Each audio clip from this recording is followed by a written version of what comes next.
Bonjour, bonsoir, c'est selon le pays, l'endroit que vous nous recevez. Donc, j'espère que vous allez bien. Moi, je vais bien par la grâce de notre Seigneur Yeshua, par sa miséricorde, je me porte super bien. Merci pour tous ceux qui pensent à nous dans vos prières, qui nous soutiennent pour cette belle œuvre que le Seigneur est en train de faire. Ce n'est pas très évident, voilà. Donc, mais nous n'avons pas le choix que de continuer parce que c'est un chemin sans retour. Nous ne pouvons plus retourner en arrière, quelles que soient les situations, quels que soient les vents et marées. Nous n'avons pas le choix de retourner en arrière. Pourquoi? Parce que si nous retournons en arrière, nous sommes morts. Et ce n'est pas simplement, nous sommes morts physiquement et spirituellement. Et c'est dans le même élan que je veux nous encourager aujourd'hui. Et cet encouragement-là va nous montrer encore à quel point nous avons besoin de nous focaliser sur l'essentiel. Nous avons besoin de répondre à l'appel du Seigneur. Le Seigneur, en allant à la croix, lorsque son heure d'être crucifié était déjà là, parce qu'il le savait, il a commencé à intercéder parce que il était dans une chair, il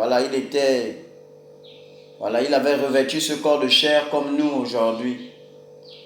Cette chair qui tremble, cette chair qui pleure, cette chair qui a mal face à la douleur. Et là, il a commencé à intercéder.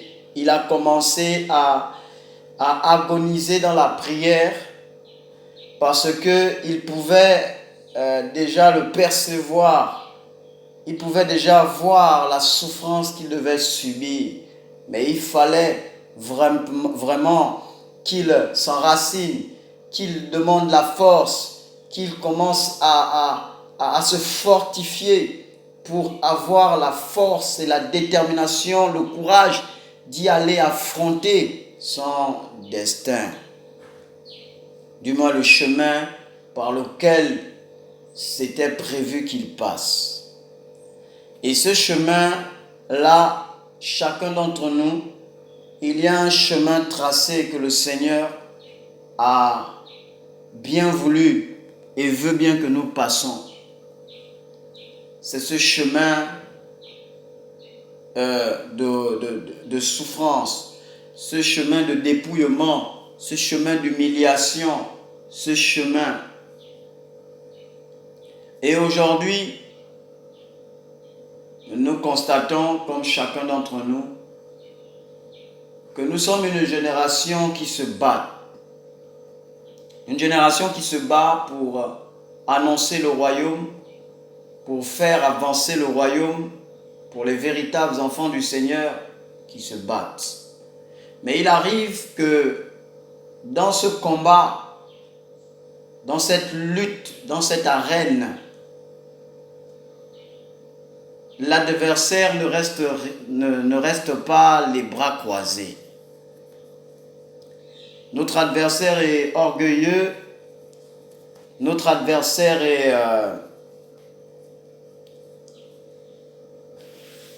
tellement orgueilleux qu'il ne laisse pas. Et en nous battant, nous prenons des coups.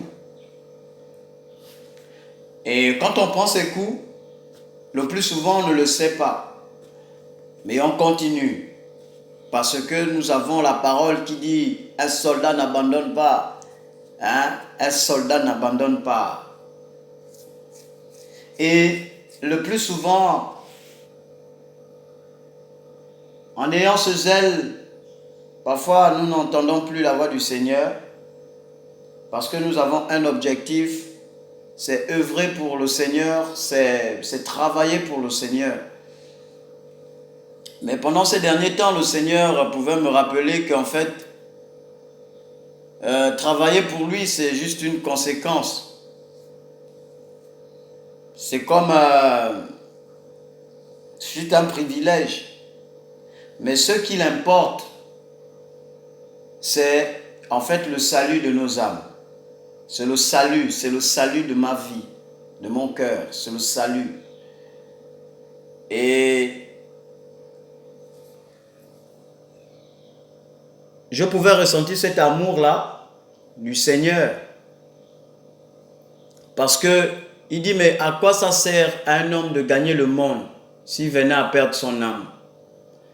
À quoi ça sert que tu prêches l'évangile, les gens sont touchés, les gens sont époustouflés de ton zèle, de ta détermination et que toi-même, tu ne sois pas appelé aux noces, que tu ne sois pas accueilli dans les bras du Seigneur.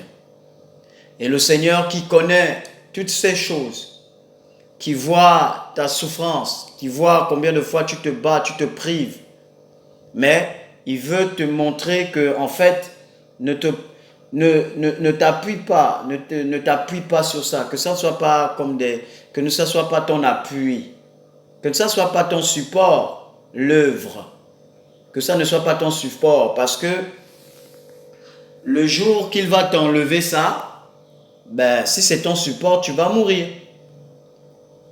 Tu vas mourir. C'est pourquoi aujourd'hui, je veux vraiment nous encourager. Aujourd'hui, quand on se comporte mal, selon la parole, et que le Seigneur vient nous reprendre, on se braque, on refuse.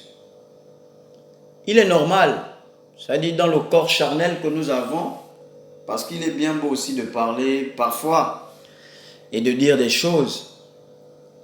Mais il est important de savoir que, humainement parlant, lorsque on te dit une mauvaise parole, lorsqu'on t'insulte, lorsque voilà, on te méprise, on te châtie, charnellement, c'est pas évident, ça fait mal. Et comme nous dit la parole, je vais paraphraser pour ne pas... Voilà. Qu'au début, quand la vérité vient, ça fait mal. Tu vois, mais au fur et à mesure qu'on la laisse rentrer, elle finit par nous faire du bien. Aujourd'hui, on ne veut plus en fait être réprimandé. En fait, aujourd'hui, la réprimande, c'est comme une malédiction. La réprimande, c'est comme un mépris vis-à-vis de notre personne parce que on est déjà connu, tu vois, connu selon les hommes. Hein, on sait que, ben le frère là, lui, non, ses statuts, c'est, ouais, quand il est là, vraiment, tu sens qu'il y a quelque chose qui se passe. Mais on n'a plus ce cœur disposé à être repris, à être conseillé. Dans Proverbe 3, bon, on le connaît tous, hein, ce passage, hein, à partir du verset 11. La Bible dit que, dis-moi le Seigneur qui dit, mon fils ne refuse pas la correction de Yahweh, du moins que je te donne, et n'aie pas son châtiment en aversion. Car Yahweh châtie celui qu'il aime, comme un père le fils auquel il prend plaisir. Ah, bah tu vas te dire, mais attends, Seigneur, si tu m'aimes, pourquoi tu me châties? Ça c'est quoi? Tu me châties pourquoi? Hein? Pourquoi? Ben, on va voir bon, c'est vrai qu'il y a d'autres versions. Là, je suis dans la Bible. Bon, je n'ai pas une autre version, sinon il y a d'autres versions qui donnent un peu le sens. Donc, dans Proverbe 10, à partir du verset 17, on va comprendre un peu. Celui qui fait attention à la correction est dans le chemin de la vie. Mais celui qui néglige la réprimande s'égare. Frère, c'est fort, c'est puissant. Parce que aujourd'hui, on s'est attaché aux dons et aux grâces. Aujourd'hui, lorsqu'on est repris, C'est-à-dire, on pense d'abord à ce que, hé Seigneur, qu'est-ce que tu me fais là? Mon Dieu. Oh, tous ces gens-là. Oh, même la sœur là. Oh, attends, même le frère là. Ah, Seigneur.